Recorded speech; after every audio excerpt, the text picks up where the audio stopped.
में आई इस सबसे बड़ी आपदा में हमारे पास जो संसाधन है उनका बेहतर से बेहतर उपयोग करके आपने इतनी बड़ी लहर का मुकाबला किया है। साथियों, आपसे बातचीत की शुरुआत में मैं आपको वो दिन याद दिलाना चाहता हूं जब आप इस सेवा में आने के लिए तैयारी कर रहे थे।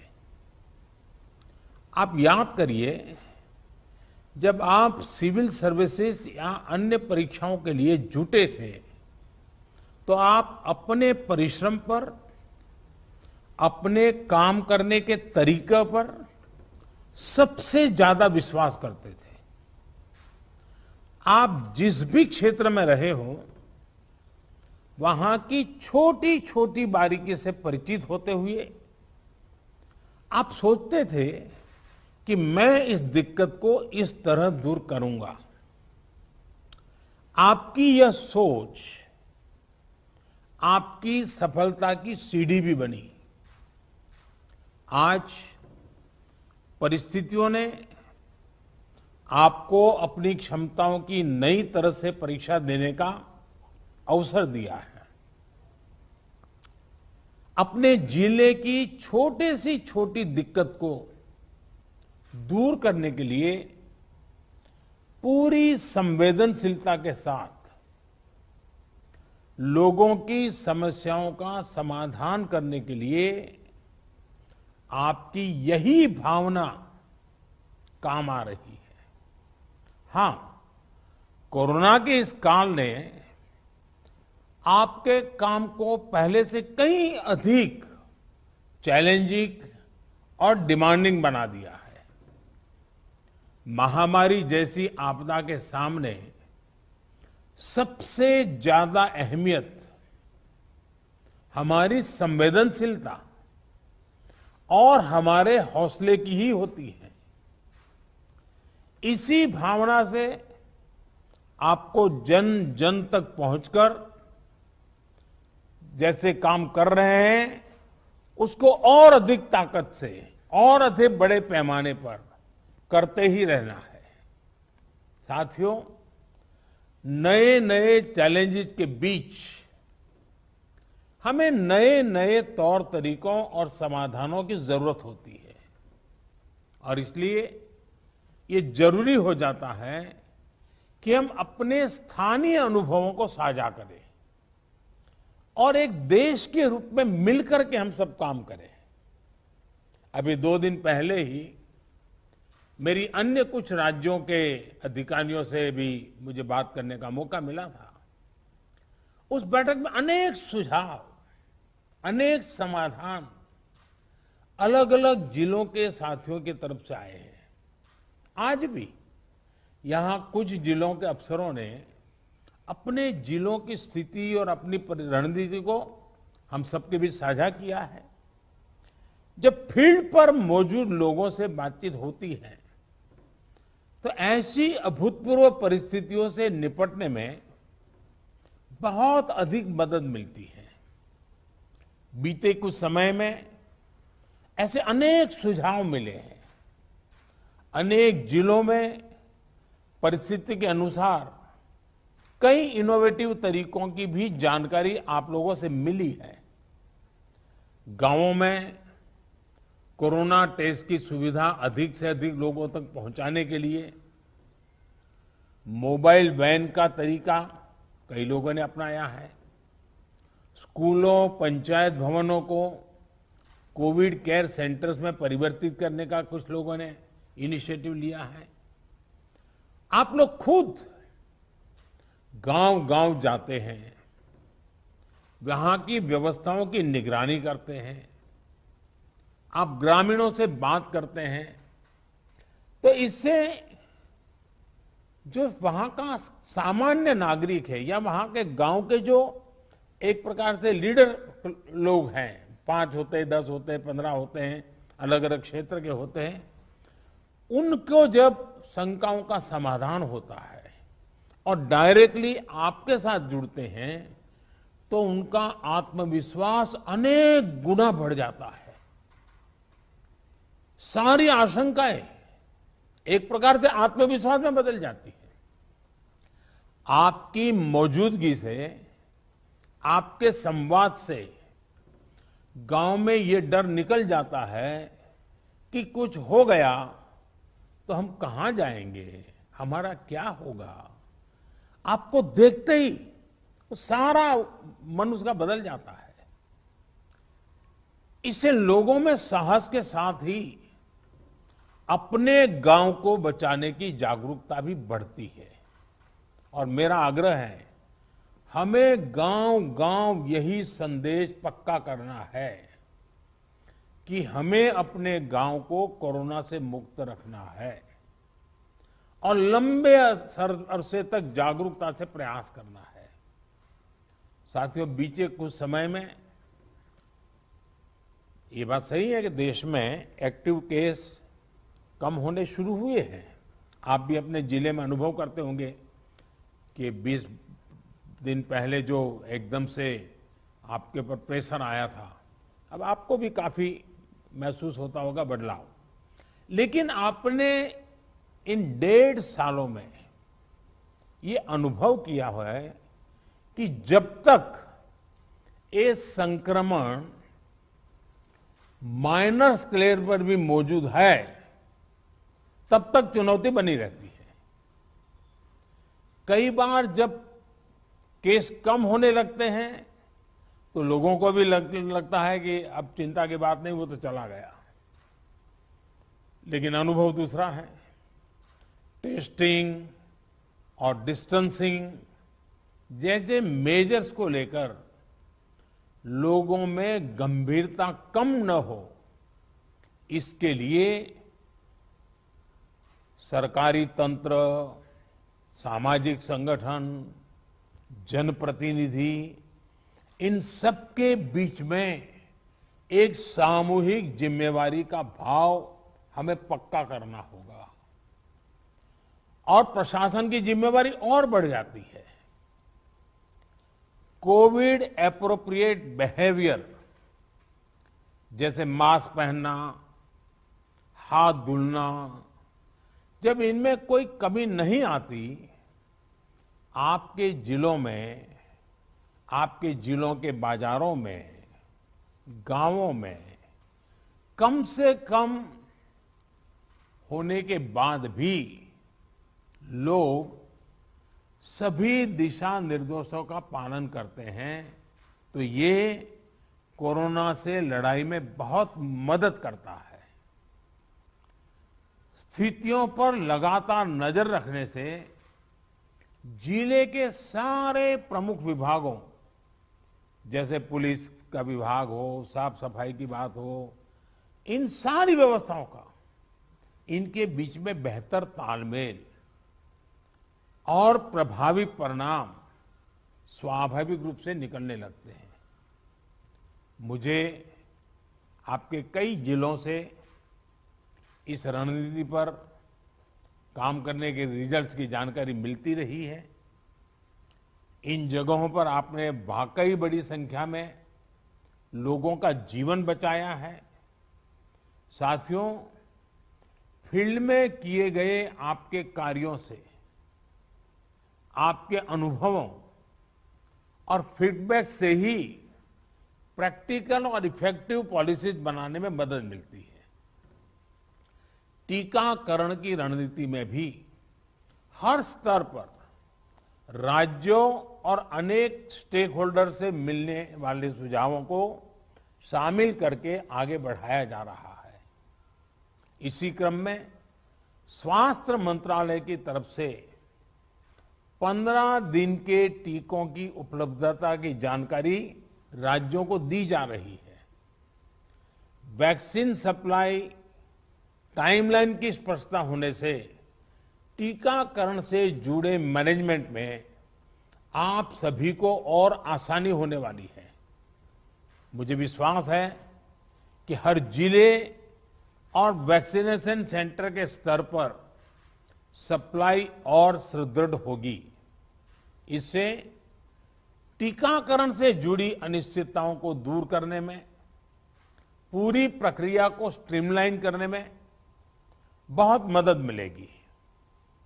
वैक्सीनेशन का जो प्लान है, जो कैलेंडर है, उनको हम नियमित रूप से अलग अलग मीडिया प्लेटफॉर्म पर अधिक से अधिक साझा करेंगे तो लोगों को कम से कम परेशानी होगी।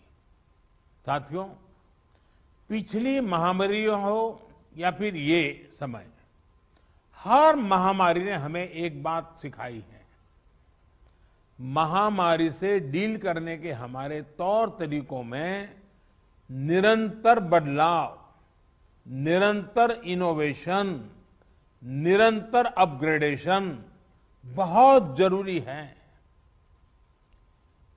ये वायरस म्यूटेशन में स्वरूप बदलने में माहिर है, एक प्रकार से बहुरूपिया भी है और ये वायरस धूर्त भी है।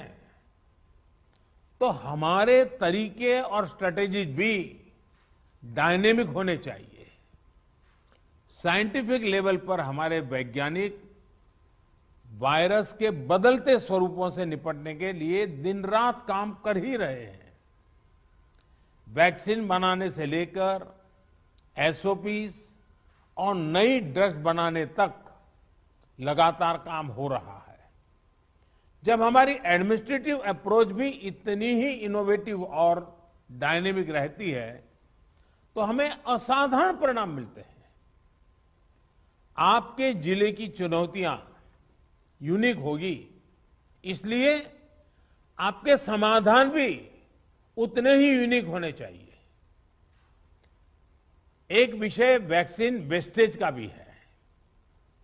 एक भी वैक्सीन की वेस्टेज का मतलब है किसी एक जीवन को जरूरी सुरक्षा कवच नहीं दे पाना।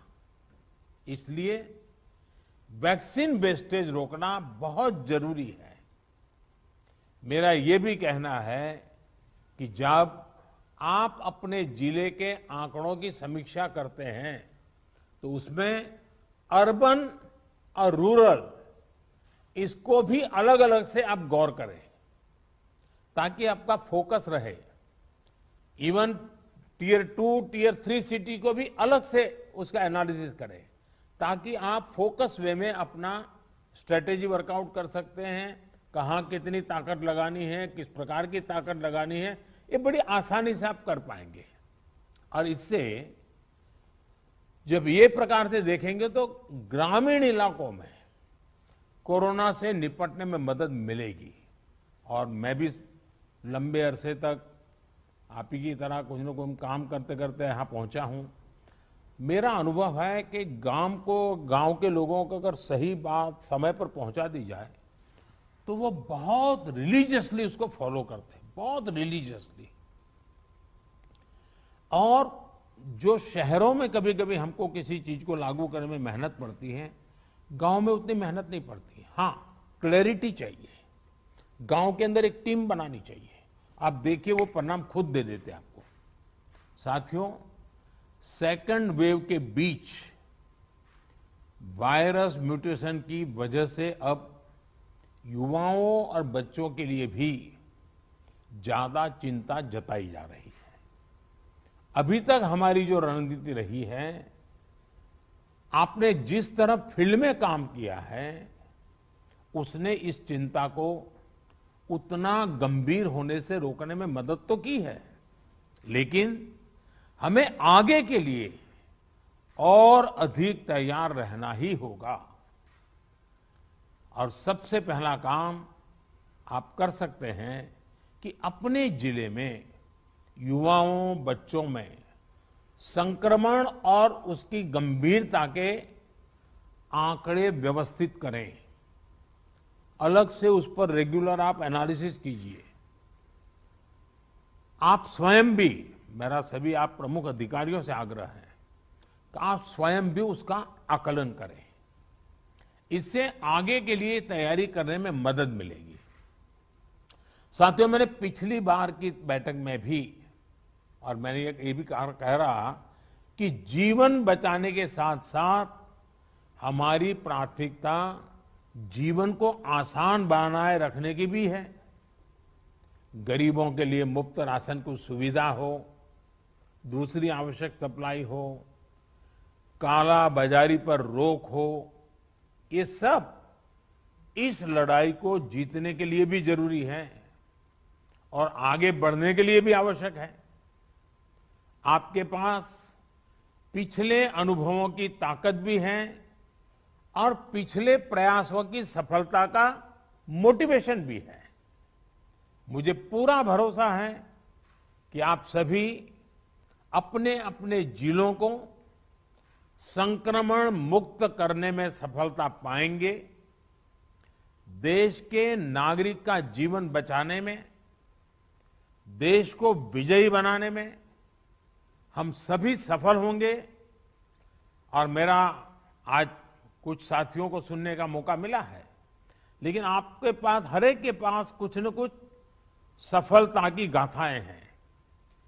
बड़े अच्छे इनोवेटिव प्रयोग आप सबने कहीं न कहीं किए हैं।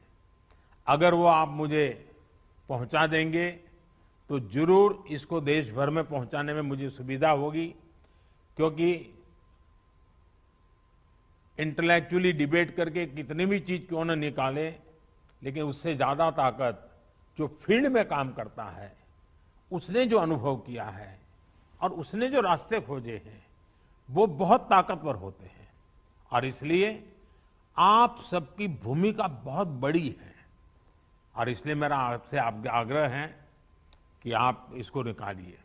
दूसरा, पिछले 100 साल में किसी के जीवन में इतने बड़े संकट से जूझने की जिम्मेवारी नहीं आई है। आप डिस्ट्रिक्ट में बैठे हैं, आपके जिम्मे सबसे बड़ा बोझ आया है। आपने बहुत चीजें ऑब्जर्व की होगी, मानव मन को ऑब्जर्व किया होगा, व्यवस्थाओं की मर्यादाओं को देखा होगा, कम से कम संसाधनों का ऑप्टिमम यूटिलाइजेशन करके आपने एक नए रिकॉर्ड प्रस्थापित किए होंगे। जब भी मौका मिले इसको जरा जरूर अपनी डायरी में लिख करके रखिए। आने वाली पीढ़ियों को आपके अनुभव काम आएंगे, क्योंकि पिछली शताब्दी में 100 साल पहले जो बड़ी महामारी हुई, वो उसके उतने रिकॉर्ड उपलब्ध नहीं है कि वो लड़ाई, उसका रूप कैसा था, संकट कितना गहरा था, कहाँ क्या हुआ, बाहर निकलने के रास्ते क्या खोजे गए। लेकिन आज हमारे डिस्ट्रिक्ट के अफसर अगर ये डिस्ट्रिक्ट गैजेट की तरह इसको बनाएंगे तो भविष्य की पीढ़ियों को भी हमारी ये मेहनत, हमारे अनुभव, ये आने वाली पीढ़ियों के लिए भी काम आएगा। और मैं आपको भी इस सफलता के लिए, इस मेहनत के लिए, और आपको और आपकी पूरी टीम को, जिस प्रकार से आप लोगों ने इसका नेतृत्व किया है, आपको बधाई देता हूं, आपकी सराहना करता हूं। और मैं आशा करता हूं कि आप और अधिक सफलता प्राप्त करेंगे, तेजी से सफलता प्राप्त करेंगे और जन सामान्य के अंदर विश्वास पैदा करेंगे। सामान्य मानवीय का विश्वास विजय की सबसे बड़ी जड़ी बूटी है, सबसे बड़ी जड़ी बूटी है। इससे बड़ी जड़ी बूटी नहीं हो सकती है और ये काम आप आसानी से कर सकते हैं। आप स्वस्थ रहें, कार्य का बोझ आपको ज्यादा है, मैं अनुभव करता हूं। अब बारिश की सीजन आएगी तो और एक सीजनल जो प्रेशर रहता है वो तो बढ़ने ही वाला है। लेकिन इन सब के बीच भी आप स्वस्थ भी रहें, आपका परिवार स्वस्थ रहे और आपका जिला जल्द से जल्द स्वस्थ हो, हर नागरिक स्वस्थ हो, ये आपकी कामना ईश्वर पूरी करे, आपका पुरुषार्थ पूरी करेगा। मेरी तरफ से आपको बहुत शुभकामनाएं, बहुत बहुत धन्यवाद।